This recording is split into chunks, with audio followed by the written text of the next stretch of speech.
From 3 million BC to about 1 million BC, human society began to take shape. However, marriage as we know it didn't exist. This was the stage of group marriage, or what can be called primitive promiscuity. From 1 million BC to 100,000 BC, human society was splitting into different blood families. A form of promiscuity called consanguine group marriages developed. In the matrilineal society, group marriage outside the tribe became common. However, there was nothing resembling the wedding ceremony as we know it, and these relationships were mainly casual. In the mountainous areas around Jinshajiang in Sichuan province, a small remote village still practices group marriage, but in a more progressive way. Not only do they have a wedding ceremony, but their marriages last. The people here belong to a branch of the Nai Si tribal minority. Within their rugged and spectacular environment, these people live a simple life, far from civilization. Many have never seen a car. This is a tribal wedding troupe. The man in the blue robe is the troupe's master of ceremonies. His official title is Minabu, which means the guide. The troupe arrives at the groom's house. Inside, someone is at prayer. The prayers are to prevent any bad spirits from the bride's family from entering. Both of these girls are brides, and they are both sisters. When the door is opened, the troupe proceeds inside for the ceremony. The man praying is called a Dongba, who acts as a kind of priest cum official, and who is considered very powerful by the villagers. Interestingly enough, there are no less than 4 grooms here, and they are all brothers.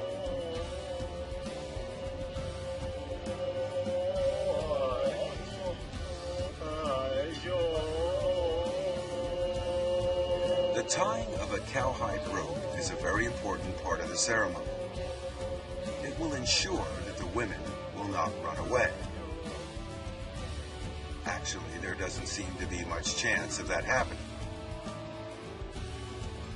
Toasts are drunk to the happy event. The first toast is to the Minabu. Then the brothers drink to their future closeness.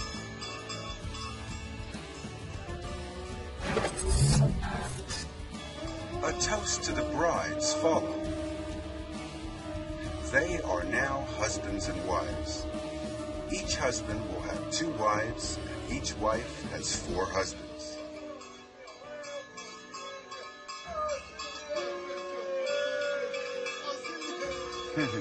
He'll drink to that.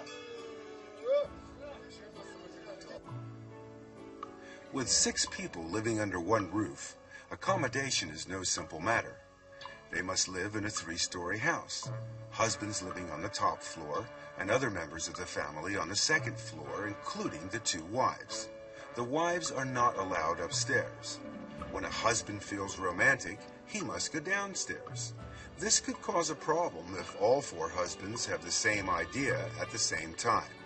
In these cases, it's a rule of first come, first served.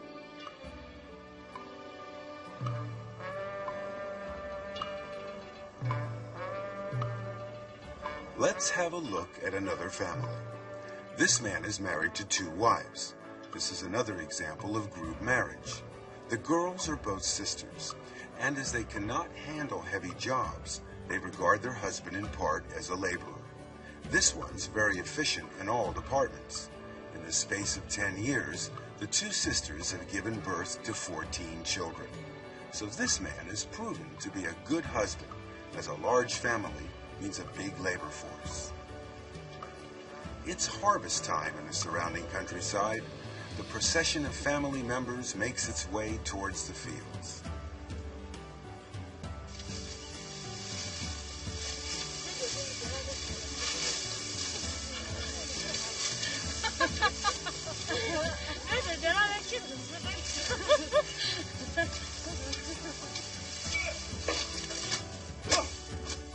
case of all hands on deck. A big family means less hired labor and more money.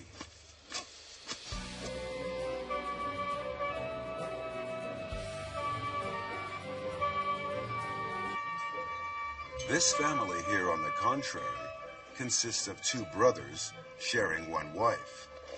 Their lands are on the other side of the mountain, and the journey takes all day on foot.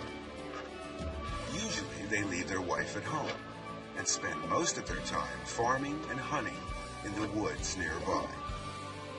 It seems that game is very plentiful in this part of the country. The wife takes charge of all the housework and cooking.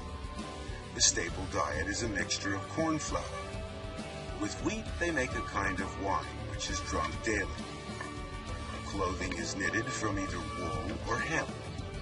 Each family makes do with articles that are homemade.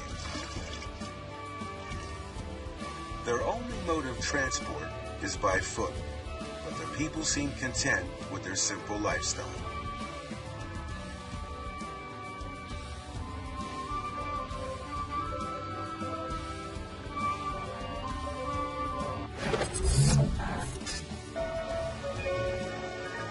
This woman spins thread as she goes about her daily routine. There is always work for her to do, and this will save time for more pressing chores. Group marriage is also referred to as synogamy, which means partnership. Its format and scope are not restricted and generally depend on economic circumstances, which makes it a very flexible arrangement. The Dong tribe were formerly a branch of the Yu tribal people. Their traditional costume, made from cowhide and egg whites, is quite unique. The combination of these materials gives the costume a sheen. The garment has no buttons and is weighted with pieces of silver. These people inhabit the regions of Guizhou, Guangxi, and Hunan provinces, living mainly off the land. Besides farming, they also operate freshwater fisheries. After a long day in the fields, there's nothing the local girls like better than a cool dip in the river.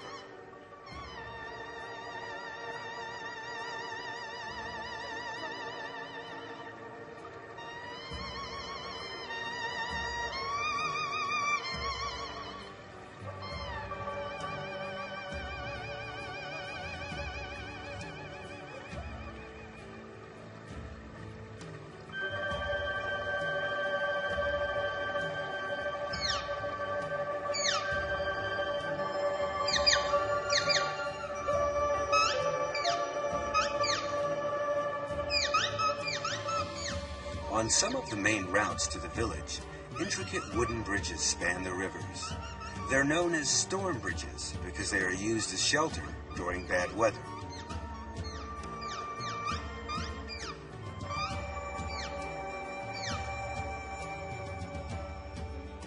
These towering structures in the village are pagodas, which are built in such a way that they resemble giant fir trees. The eaves overlap neatly. Inside, the roof towers above the onlooker. This fir trunk is used as a ladder. The ancestors of the Dong Yu people were a tribe that lived in the forest, and so these pagodas are built in the shape of a fir tree in remembrance of their ancient origins. Each clan in a village has its own pagoda. Whenever a crisis arrives within the clan, members will gather here to discuss matters and resolve the problem. However, the pagoda also serves quite a different purpose. Young girls will often invite boys from outside the clan or village for a few hours singing, dancing, and conversation. The song they sing is called a step song, for obvious reasons.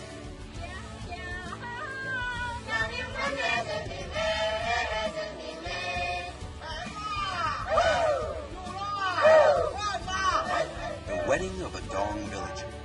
The customs of the marriage ceremony have been handed down from the ancient tribe of their ancestors. It's a form of marriage by capture. When the groomsmen approach, the bridesmaids help to hide the intended bride and defend her against the male horde with their umbrellas. This marital hide-and-seek is generally accompanied by a generous amount of good-natured horseplay between the sexes. However, umbrellas prove no match for the persistent young men, and the line of defense gradually collapses. The pursuers are gaining the upper hand as the girls fight a rearguard action to protect their friend.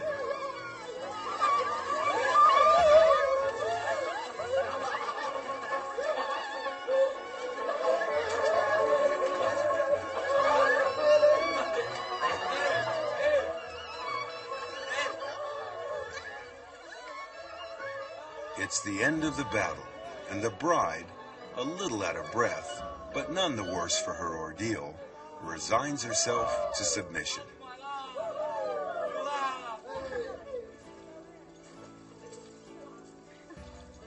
A dull groom need not go to meet his bride. Instead, accompanied by her bridesmaids, she walks off to join her future husband.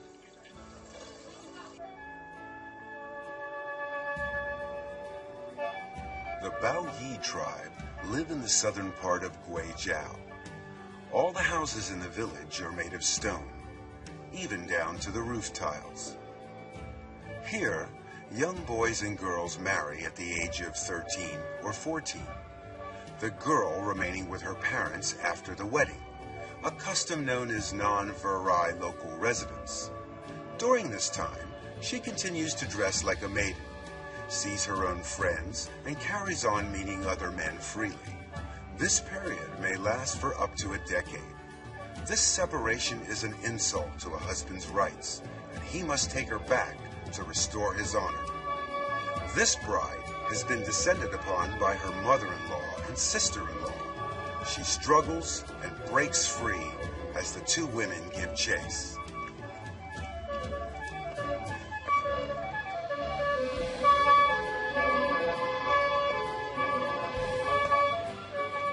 Finally, the game is up, and the bride captured.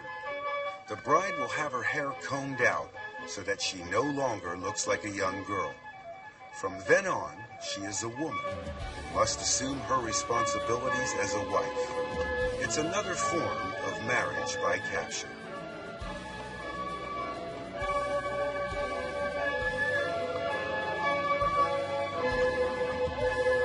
Three days later, the mother-in-law and sister-in-law bring along a rooster and some wine to the bride's house to collect her.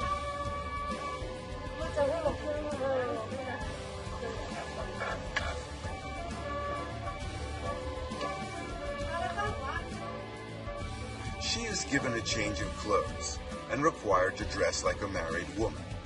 A traditional hat is placed on her head. From now on, she is obliged to stay with her husband and renounce her flirting with other men.